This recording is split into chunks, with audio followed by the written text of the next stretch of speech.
All. We are meeting after a long time. Good evening, everyone. Good evening once again. Wonderful Wednesday with Coach MJ.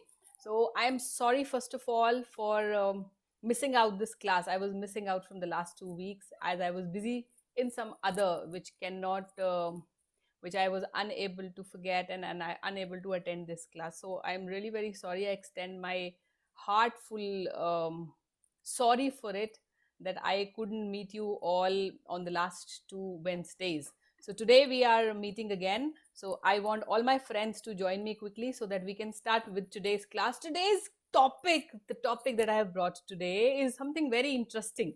You know, fights keep on happening. You all must be aware of. लड़ाइयाँ चलती रहती हैं सब जगह पे, झगड़ों में.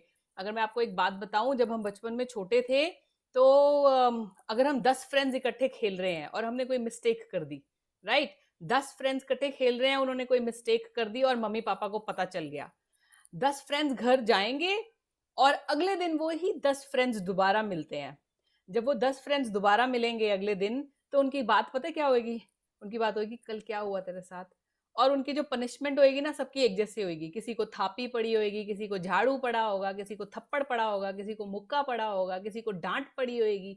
डांट तो सबको पड़ी होगी, पर ये थापी, मुक्का, झगड़ा, ये सब भी मिला होगा. प्रसाद भी मिले होंगे सबको.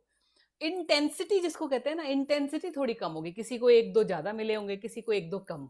तो हमारी टाइम पे जो झगड़े होते थे और जो पनिशमेंट होती थी वो एक जैसी होती थी. ऑलमोस्ट सब घरों में यही काम था. The intensity, what we call it, थोड़ी इंटेंसिटी डिफरेंट हो जाया करती थी. किसी को ज्यादा, किसी को कम. That's all. पर मिलता सबको था. इसीलिए it was an adaptable behaviour कि हमने गलती की है तो हमें सजा तो मिलेगी और सजा भी ऐसी ही मिलेगी. Now a days the scenario has change. बच्चे ही एक एक दो दो हैं और पेरेंट्स जो हैं वो मारना नहीं चाहते बच्चों को. क्यों?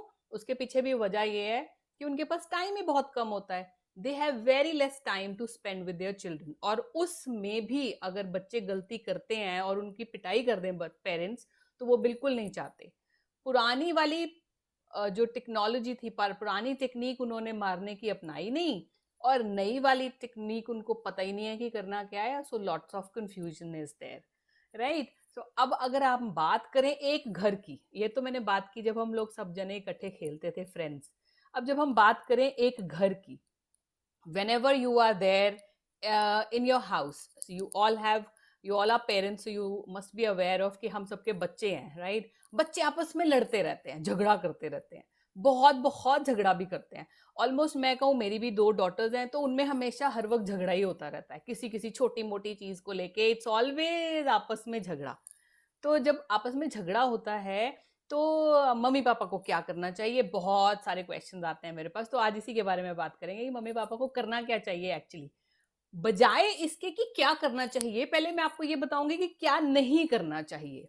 ठीक है. जब आपके घर में बच्चे झगड़ा कर रहे हैं, तो देखो, हम जाते हैं और फटाफट से, चलो मैं अपने बचपन में लेके चलती हूँ. जब हम लोग 3 भाई बहन थे और हमारे जब आपस में झगड़ा हुआ करता था, हम खूब एक दूसरे की कुटाई कर रहे होते थे, वहीं से मम्मी भागी आती थी और पापा की चीखने की आवाज आती थी. मम्मी आती थी दे दनादन, 1 को 2 को 3 को थप्पड़ मार मार के, बोल बोल के कि क्या तेरे को अकल नहीं है, जब देखो तब लड़ाई, जब देखो तब जाओ पढ़ो जाके. और फिर खिंच के ये भी बोल देती थी, एक एक डंडा सबके हाथ में दे देती हूँ, जाओ जाके एक दूसरे का सिर फोड़ो, तुम लोग इसी चीज के लिए पैदा हुए हो. और फिर हम लोग सारे चुप करके बैठ जाते थे, एंड दैट्स ऑल. वो मम्मी ने बोलना, मारना, पटकना और चले जाना. That's all. यही हुआ करता था, राइट. ऐसा ही होता था ना आप लोगों के साथ भी. तो अगर आज की बात करें, आज के सिनेरियो में जब झगड़े होते हैं, तो मॉम डैड तो अभी भी फ्रस्ट्रेट होते हैं, अभी भी वो गुस्सा आ जाता है उनको. बट क्या नहीं करना चाहिए है कि उस वक्त, जिस वक्त झगड़ा चल रहा है, उस वक्त मम्मी पापा को जाकर सबको एक जैसी पनिशमेंट नहीं देनी चाहिए. हम समझ सकते हैं कि मॉम डैड बहुत परेशान हो जाते हैं, उनको सारे दिन में बहुत सारे काम भी होते हैं. एज मॉम डैड हम लोग इरिटेट हो जाते हैं, पर बेटर सॉल्यूशन ये है कि डोंट टेक आउट वो वाला टेंशन उसी वक्त. और ये तो सब करते हैं, ये तो हर एक जिसके घर में बच्चे हैं उनके घर में ये चीज तो चलेगी ही चलेगी. Everybody is going to be like that only. समय के साथ ये चीज कम होती जाती है. झगड़े अब कहाँ होते हैं, जब हम बड़े हो जाते हैं तो क्या सिबलिंग्स में झगड़े होते हैं? बिल्कुल भी नहीं होते. तो ये बचपन में जैसे जैसे बच्चा बड़ा होता जाएगा, झगड़े का जो इंटेंसिटी है वो अपने आप कम होती जाएगी. जब बच्चे छोटे होते हैं तो वो झगड़ा कर रहे हैं, एक तो आपको ये समझना पड़ेगा कि ये नॉर्मल है, इट्स ओके, बच्चे शरारती होते हैं और बच्चे आपस में झगड़ते हैं, इट्स ऑल राइट।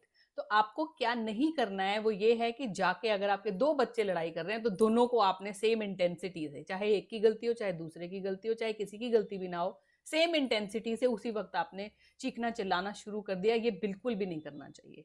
और कभी कभी ऐसा होता है कि एक बच्चा ज्यादा शरारती होता है और एक कम, और हमें हमेशा लगता है कि कुछ भी हुआ होगा ना ये उसी बच्चे की वजह से हुआ होगा जो ज्यादा शरारती है, चाहे उसकी गलती ना भी हो, हम उसको जाके डांटना शुरू कर दे, तूने किया होगा कुछ, जरूर तूने किया, पिछली बार भी तूने किया था, अभी भी तूने किया होगा। कभी भी ऐसे नहीं करना, बच्चे के मन में हीन भावना आ जाती है। अगर आपको सबसे पहले प्रॉब्लम का सोल्यूशन, अगर छोटी मोटी लड़ाई है तो इग्नोर कर देना चाहिए, कोई बात नहीं। अगर आपको इंटरवीन करना ही है, अगर आपको जाके बच्चों की प्रॉब्लम में अपनी टांग अड़ानी ही है, तो फिर बहुत अच्छे से अड़ाइए। अच्छे से इन द सेंस, जाओ and give equal chance to both the parties to tell their problem कि हुआ क्या था। दोनों बच्चे, अगर तीन है तीनों बच्चे, अगर चार है तो चारों बच्चों की बात ध्यान से सुननी पड़ेगी आपको, बड़ी पेशेंटली उनकी बात सुनिए कि प्रॉब्लम कहाँ थी, टाइम लगाओ, there are no shortcuts for it. मैं ये नहीं कहूंगी कि भाई हाँ बात सुनिए आपको काम पड़े हुए तो छोड़, नहीं, आपको टाइम तो लगाना ही पड़ेगा। टाइम लगाओ, उनकी गलती को पकड़ने की कोशिश करो, ठीक है। पर इस दौरान आपको एक बात बहुत ध्यान में रखनी पड़ेगी कि you don't have to do, बच्चे का करेक्टर असैसिनेशन करने मत बैठ जाना वहां पे कि तेरे को तो कुछ नहीं आता, तू यही करता है, तू आगे जाके क्या करेगा, तेरे में पिछली बारी भी लड़ाई की थी, नहीं, ऐसे कुछ नहीं करना। अपना मुंह बंद रख के आपने बच्चे की बात सुननी है, सारे बच्चों की बात सुनो, और तब जाके आपको प्रॉब्लम का जब पता चलेगा तब आप जाके आप जस्टिफिकेशन दो कि किसकी गलती थी और किसकी गलती नहीं थी। अब आपको लग रहा होगा ये तो बड़ा लंबा प्रोसेस है, इतने लंबे प्रोसेस में रोज लड़ाइयाँ होती है, रोज हम यही काम करें, तो चलो आज मैं आपको एक सिंपल सा सोल्यूशन बताती हूँ। घर एक ऑर्गेनाइजेशन होता है, home is like an organisation. उस ऑर्गेनाइजेशन को चलाने के लिए, छोटी मोटी कोई भी ऑर्गेनाइजेशन हो, उसके लिए रूल्स चाहिए, और घर में कोई रूल्स ही नहीं होते। एक ऐसी ऑर्गेनाइजेशन जहाँ पे आप बच्चे का निर्माण कर रहे हैं, फ्यूचर बना रहे हैं, is running without any discipline, बिना नियम, बिना कानून, बिना सिस्टम्स, बिना वैल्यूज का चलता है रैंडमली।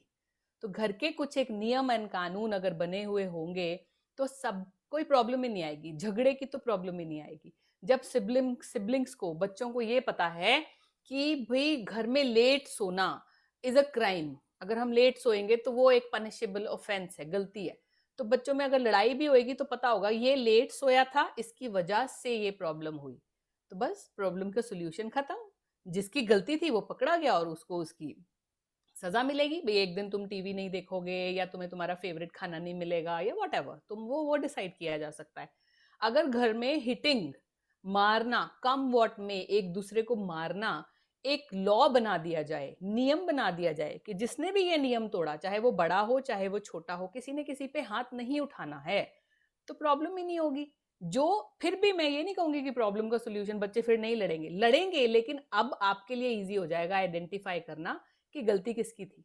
मम डैड को बहुत जरूरी है ये जानना गलती किसकी थी, और बच्चों को भी पता होगा कि मैंने घर का नियम तोड़ा, इस वजह से मुझे पनिशमेंट मिलेगी। ये एक बहुत आसान प्रोसेस नहीं है, it is a lengthy process, ये बहुत टाइम कंज्यूमिंग और एक लेंदी प्रोसेस है, ये धीरे धीरे सीप इन होता है। ऐसा नहीं कि आज आपने ये बात सुनी और आप घर जाएंगे और आज ही नियम एंड कानून बना देंगे, नहीं, ऐसा बिल्कुल नहीं चलेगा। स्लोली स्लोली स्लोली स्लोली घर के नियम एंड कानून बनाते हुए जब बच्चे ये चीज इम्बाइब कर जाएंगे तो ये बच्चों के सिस्टम में चला जाएगा, and the children will not feel offended, they will not feel bad, और आपके लिए सोचिए कितना आसान हो जाएगा झगड़े सुलझाना। तो सारे झगड़े तो देखो मैं कहूंगी कभी भी खत्म नहीं होने वाले, कभी भी नहीं खत्म होंगे, तो हमेशा ही चलेंगे, जहां बच्चे हैं वहां झगड़े तो होंगे ही होंगे, लेकिन झगड़ों का सोल्यूशन आपको मिल जाएगा, आपको जद्दोजहद करने की जरूरत नहीं पड़ेगी, और बच्चों के लिए भी ये क्रिस्टल क्लियर हो जाएगा कि क्या सही है और किसने गलती की थी। एक बात का ध्यान, जाते जाते मैं आपको जरूर कहना चाहूंगी, एक बात का ध्यान रखिए, जब भी कभी आप बच्चों की कोई भी इस तरह की सोल्यूशन, झगड़ों का सोल्यूशन करवा रहे हो, तो कभी भी बच्चों को ये महसूस नहीं होने देना है कि बच्चा अंदर से गलत है, राइट। बच्चे को ये महसूस होना चाहिए मुझसे जाने अनजाने गलतियां हो जाती हैं जिसको मैं ठीक भी कर लेता हूँ, और मेरे मम्मी पापा मेरे साथ हैं, चाहे मैं गलती भी करूं फिर भी मेरे मॉम डैड मेरे से बहुत प्यार करते हैं और वो मेरे साथ हैं। गलती की वजह से मेरे मॉम डैड मुझसे नफरत नहीं करते। मैं एक नॉर्मल ह्यूमन बीइंग हूं, गलतियां मुझसे होती हैं, पर मैं उनका सुधार भी करता हूं और मेरे मम्मी पापा मुझसे बहुत प्यार करते हैं। जब इस तरह की अप्रोच के साथ आप चलेंगे टॉडलर टाइम से ही, तो जब बच्चा टीनेजर स्टेज में आता है, आपको बहुत कम प्रॉब्लम्स का सामना करना पड़ेगा। ऐसी प्रॉब्लम जिनका कोई सोल्यूशन ना मिले, बहुत कम होंगे ऐसे चांसेस। ओके, तो आज की पाठशाला हम यहीं खत्म करते हैं। फिर भी अगर आपको लगे कि बहुत ज्यादा से प्रॉब्लम हो गई है, तो प्लीज अपनी इस पेरेंटिंग कोच को मौका दीजिएगा आपकी प्रॉब्लम्स को सोल्यूशन ढूंढ के देने के लिए। और हम बच्चों के लिए एक बहुत अच्छा क्लब शुरू करने वाले हैं, जिसमें बच्चे, उनका इसका नाम ही रखा जाएगा आई एम इम्पॉर्टेंट। तो बच्चे जहाँ पे आएंगे, अपनी बातें शेयर करेंगे, मैं उनके साथ इंटरेक्ट करूंगी, और भी बच्चे होंगे दुनिया भर के। It will be a kind of a classroom but not a classroom, beyond boundaries, जहाँ पे बच्चे अपनी हर बात को शेयर कर सकेंगे। पेरेंट्स भी उस वर्कशॉप का, उस क्लब का पार्ट बन सकते हैं। तो जल्दी ही मिलते हैं उस क्लब की डिटेल्स के साथ। तब तक के लिए आप मेरे गिवन नंबर्स पे कांटेक्ट कर सकते हैं मुझे, और आपकी कोई भी समस्या है तो उसका हल जान सकते हैं। Thank you so much, thank you for your time, thank you for listening to me. मिलते हैं अगले वेंसडे एक नए टॉपिक के साथ। तब तक के लिए bye bye and happy parenting.